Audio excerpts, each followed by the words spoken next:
আপনারা যদি একটু লক্ষ্য করেন, বিএনপি 2016 সালে বিএনপির চেয়ারপারসন দেশনেত্রী বেগম খালেদা জিয়া যখন ভিশন 2030 ঘোষণা করলেন, সেখানে কিন্তু পরিষ্কারভাবে বলা আছে যে একক দলের যেই আধিপত্য সংবিধান দেয় এবং একক দল যদি এককভাবে 2/3 মেজরিটি, ওভারওয়েলমিং মেজরিটি নিয়ে পার্লামেন্টে যায়, তখন কি করে ধীরে ধীরে একটা দল মনস্টার হয়ে উঠতে পারে, এটার একটা ভিভিড ডেসক্রিপশন বা এক ধরনের বার্তা তিনি 2016-তে দিয়েছেন। এবং সেটা চেক অ্যান্ড ব্যালেন্স করবার জন্য তিনি বলেছিলেন সংবিধানের পরিবর্তনের কথা, যেটা আজকে নতুন দল বলছে। এটা 2016 সালে আপনি আমাদের ভিশন 2030টা দেখলে দেখবেন সংবিধান পরিবর্তন। কিরকম পরিবর্তন?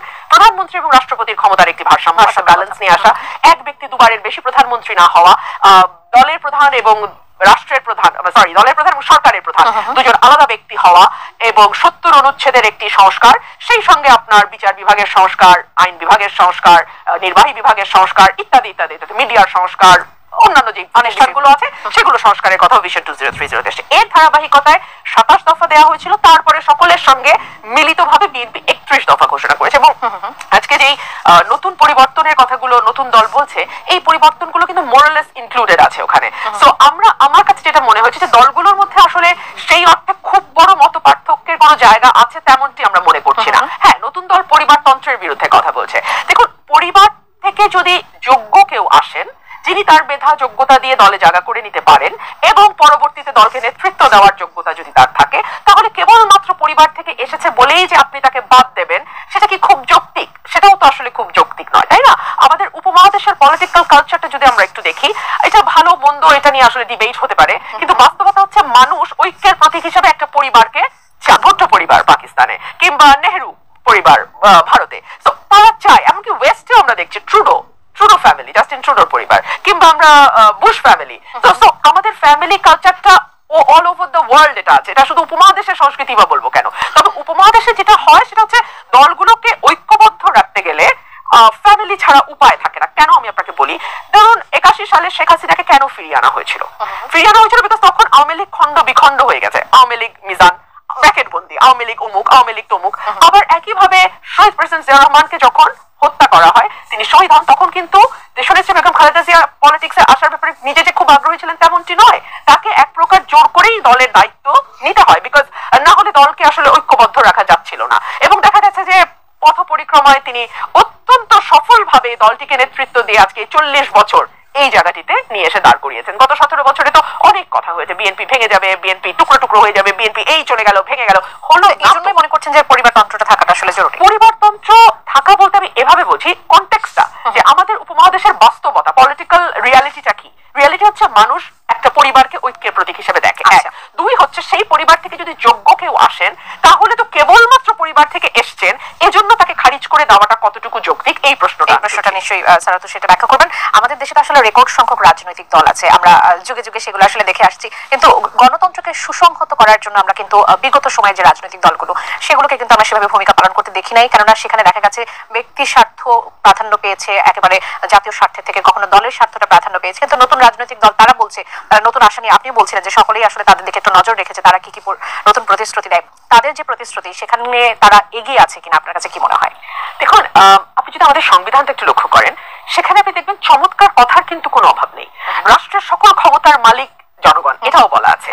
আপনার চিন্তার স্বাধীনতা, বাক স্বাধীনতা, হ্যাঁ কিছু এক্সেপশন দিয়ে দেওয়া আছে, বাট তার বাইরে ইটস ওপেন। গণতন্ত্রের কথা, মানুষের সরাসরি ভোটে প্রতিনিধি নির্বাচিত হইবে, হয়েছে কি? কথা আপনি যতই চমৎকার বলেন না কেন বা লেখেন না কেন, লিখতেই পারেন, বলতেই পারেন, সেটা আপনি কতটুকু কাজে পরিণত করতে পারছেন সেখানে প্রশ্ন। কেন এই প্রশ্নটা আমি আজকেই তুলছি, তার কারণ হচ্ছে it is too early to make a comment. মানে ওনারা মাত্র একটি নতুন রাজনৈতিক দল গঠন করেছেন, আমাদের দেশের সাধারণ মানুষের শুভেচ্ছা, রাজনৈতিক দলের একজন কর্মী হিসেবে আমাদের শুভেচ্ছা ওনাদের সাথে আছে। কিন্তু আপনি মনে করে দেখুন, সেপ্টেম্বর মাসে, আমি যদি ভুল না করে থাকি, এই দল যাদেরকে নিয়ে ঘোষিত হয়েছে তারা কিন্তু বিভাগে বিভাগে সমাবেশ করছিলেন, জেলায় জেলায় বোধ না, তারপর if I am not wrong. তখন কিন্তু ডিসি এসপিদের সরকারের তরফ থেকে নির্দেশনা দেওয়া হয়েছিল সকল প্রকার সহযোগিতা ওনাদেরকে করতে। এই যে ওনারা যেদিন দল ঘোষণা হলো আপনার মানিক মিয়া এভিনিউতে, সেই দিনও পিরোজপুরের পুলিশ 5টি বাস রিকুইজিশন দিয়ে ওনাদেরকে দিয়েছেন। এই রাজনীতির এই যে প্রাথমিক যেই ধাক্কাটা, এটাই তো আমাকে পুরনো রাজনীতির কথা মনে করিয়ে দেয়। আওয়ামী লীগের সমাবেশের আগে বাস ভর্তি ভর্তি, সরকারি বাস ভর্তি ভর্তি করে আওয়ামী লীগের নেতা কর্মী আসতো, আর বিএনপির সমাবেশ হলে বাসের আকাল পড়ে যেত, সব বাস স্ট্রাইক করে বসে থাকতো, ওই দিন বাস চলবে না, অঘোষিত হরতাল হতো। তো এই সংস্কৃতির পুনরাবৃত্তি তো আসলে আমরা চাই না এই রাজনৈতিক দলটি করুক। প্রশ্ন আসে এবং আরো বেশি প্রশ্ন আসে কেন বাবলি, ওনারা তো আমাদেরকে একটা প্রতিশ্রুতি দিয়েছেন আমরা পরিবর্তন আনবো, রাইট? সো আমরা ডে ওয়ান থেকে সেই পরিবর্তনটা, দেশের মানুষ সেই পরিবর্তনটা ওনাদের কাছে আশা করে, ওটাই ওনাদের ইউএসপি, ওটাই ওনাদের ঘরোয়া হোমওয়ার্ক করা দরকার আছে। সেগুলো আমরা এই রোজার মাসে সেরে ফেলতে চাচ্ছি যাতে, এবং আমাদের যে জাতীয় নাগরিক কমিটি যেটা ছিল, সেই কমিটি তো প্রায় 400 কমিটি ছিল, মানে ওয়ার্ড এবং থানা পর্যায়ে। এই কমিটিগুলো, এবং এরা তো আসলে একটা রাজনৈতিক দল করার জন্যই মানে এই কমিটিতে এসেছিল। তো এখন যখন পার্টি হয়েছে তখন এই কমিটিগুলোকে পার্টিতে মাইগ্রেট করার একটা ব্যাপার আছে। অর্থাৎ এই প্রশ্নটি আসলে আপনার কাছে আমি করতামই যে জাতীয় নাগরিক কমিটি বা বৈষম্য বিরোধী ছাত্র আন্দোলন, এদের ভবিষ্যৎটা আসলে কি হতে যাচ্ছে বা এগুলো বিলুপ্ত হয়ে যাবে কিনা? না, বিলুপ্ত হবে না। জাতীয় নাগরিক কমিটি একটা প্রেশার গ্রুপ হিসেবে যে আত্মপ্রকাশ করেছিল সেভাবেই সেটা থাকবে।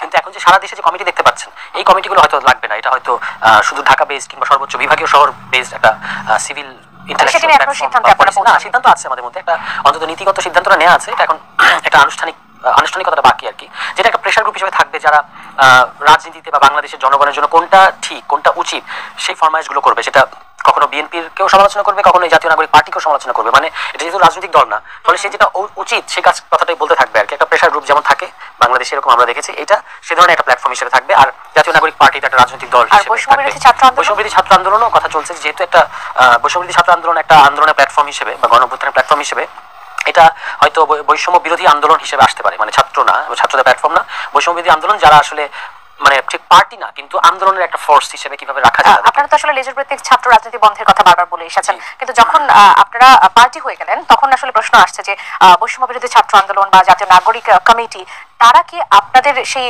একই মোড়কে আসলে লেজুর ভিত্তিক ছাত্র রাজনীতির যে প্রশ্নটি সেটি হতে যাচ্ছে কিনা? কারণ হচ্ছে বৈষম্য বিরোধী ছাত্র আন্দোলন তো কোনো সংগঠনের লেজুর না, বরং বৈষম্য বিরোধী ছাত্র আন্দোলন একটা রাজনৈতিক দল উপহার দিয়েছে বাংলাদেশকে, এবং জাতীয় নাগরিক কমিটিও। এই দুটো সংগঠন মিলেই আসলে এই আমরা বলেছি যে বৈষম্য বিরোধী ছাত্র আন্দোলনের নেতৃত্বে জাতীয় নাগরিক কমিটির উদ্যোগে একটা দলটা এসেছে। ফলে এটা লেজুর ভিত্তিক না, এবং আপনি নিশ্চয়ই খেয়াল করেছেন এর মধ্যে একটা স্বাধীন ছাত্র সংগঠন আত্মপ্রকাশ ঘটেছে, যার গণতান্ত্রিক ছাত্র সংসদ নামে। তারা কিন্তু স্পষ্ট করেছে যে তারা আসলে, এবং এরা মূলত বৈষম্য বিরোধী ছাত্র আন্দোলনের সাথে নানাভাবে জড়িত ছিল, যারা সাবেক সমন্বয়ক, তাদের উদ্যোগে হচ্ছে। ফলে ওইটা একটা ইন্ডিপেন্ডেন্ট ছাত্র সংগঠন হিসেবে ক্রিয়াশীল থাকবে। বৈষম্য বিরোধী ছাত্র আন্দোলন হয়তো বৈষম্য বিরোধী আন্দোলন হিসেবে থাকবে। এদিকে জাতীয় নাগরিক কমিটি তো আছে। এগুলো প্রেশার গ্রুপ কিংবা আন্দোলনের বিভিন্ন মোর্চা কিংবা এই যে শহীদদের বিচার, শহীদ হত্যার বিচার, আহতদের পুনর্বাসন, এগুলো নিয়ে তারা হয়তো কাজ করবে। আর সংস্কারের প্রশ্নে হয়তো তাদের কিছু অবস্থান থাকবে, কিন্তু তারা কখনোই আর রাজনৈতিক পার্টির সঙ্গে একেবারে সরাসরি কোনো সম্পৃক্ততা থাকছে না। সম্পৃক্ততা থাকবে না। তারা যেটা রাজনীতি, আমরা যখন ধরুন এটা খুব ফ্র্যাঙ্কলি বলতে গেলে, আমরা যখন রাজনৈতিক দল, তখন তো আমাদের নির্বাচন যেহেতু সামনে খুবই দ্রুততম সময়ের মধ্যে নির্বাচন আমরা দেখতেই পাচ্ছি। এই বছর নির্বাচন হবে, একটু আগে প্রধান উপদেষ্টা একই ধরনের কথা বললেন। তাহলে তো এই যে পার্টি যেটা হচ্ছে, তাকে তো আসলে নির্বাচন কেন্দ্রিক এক ধরনের তৎপরতা বা গোছানোর মধ্যে থাকতেই হবে, কিছু করার নাই। আর এই যে জাতীয় নাগরিক কমিটি এবং বৈষম্য বিরোধী আন্দোলন, তাদের তো নির্বাচনের ট্রেন ধরার কোনো তারা নেই। ফলে তারা যেটা বাংলাদেশের জন্য সর্বোচ্চ উচিত যে ঘটনাটা যেটা হওয়া দরকার, সেই কথাগুলো তারা অ্যাডভোকেসি করতে থাকবে, একটা প্রেশার গ্রুপ হিসেবে থাকবে। এই ফরমেশনে আমরা ভেবেছি আর কি। আচ্ছা, যেমনটি রুমিনাপা বলছিলেন যে বিএনপির কাছে ব্যক্তির চেয়ে দল বড়, দলের থেকে দেশ বড়। আপনারাও বলেন যে ব্যক্তি কেন্দ্রিক বা দল কেন্দ্রিক নয়, বাংলাদেশের জন্য রাজনীতি করবেন, বাংলাদেশের মানুষের জন্য রাজনীতি করবেন। বিএনপি বা অন্যান্য দলের সাথে আপনাদের তফাৎটা আসলে কোথায়? তফাৎ হচ্ছে যে এই প্রথম বাংলাদেশে কোনো রাজনৈতিক দল, মেইন স্ট্রিম রাজনৈতিক দল, যারা একটা ব্যবস্থা পরিবর্তনের কথা বলছে, যে আমরা একটা গণতান্ত্রিক ব্যবস্থা পরিবর্তন করতে চাই। আপনি দেখেছেন যে আমরা আমাদের ঘোষণাপত্র, যেটা ওপেনিং স্টেটমেন্ট নাহিদ ইসলাম পড়েছেন, সেখানে তিনি কিন্তু বলেছেন একটা গণপরিষদ নির্বাচনের কথা, সংবিধান পরিবর্তনের কথা এবং ফ্যাসিবাদী ব্যবস্থার বিলোপ। এটা তো আমরা হুট করে বলছি না, এটা 3 অগস্ট থেকেই এটা লাখো জনতার উপস্থিতিতে তখন বলা হয়েছিল। এখন সেইটাকে আরো এক্সপ্যান্ড করে, ওই কথাটাকে, ওইটার মর্মশ্বাসকে ধরে আরো এক্সপ্যান্ড করে এই রাজনৈতিক দলগুলো এই রাজনৈতিক দলটা তার যে ঘোষণাপত্র এবং তার যে কর্মসূচিগুলো থাকবে সামনে, আমরা তো এখন কর্মসূচি ডিক্লেয়ার করি নাই। বিএনপি যেমন 31 দফা আছে, আমাদের তো এরকম দফা থাকবে।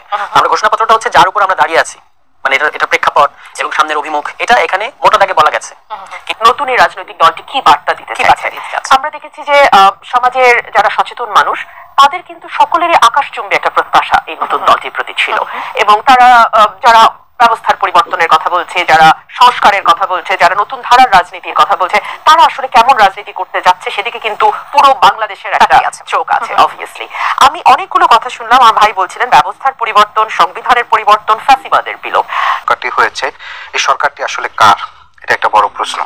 সেই জায়গা থেকে দেখেন, সরকারটি হচ্ছে সকল স্টেক হোল্ডারের, এখানকার যত রাজনৈতিক দল আছে এবং আন্দোলনে যারা বিভিন্ন শ্রেণী পেশার মানুষ অংশগ্রহণ করেছে এবং শিক্ষার্থী, মানে সকলের মিলেই কিন্তু এই সরকারটি। দ্বিতীয়ত বিষয়টি হচ্ছে, বাংলাদেশে গত 53 বছর ইতিহাসে এখন যে সরকার আছে, এই সরকারের অভিজ্ঞতাটা এরকম বাংলাদেশে কখনো মানে এরকম মানে এটার কি বলে মানে মুখোমুখি হয় না। যে সেই জায়গা থেকে যে সরকারের তিনি যে জায়গাটি তৈরি করছেন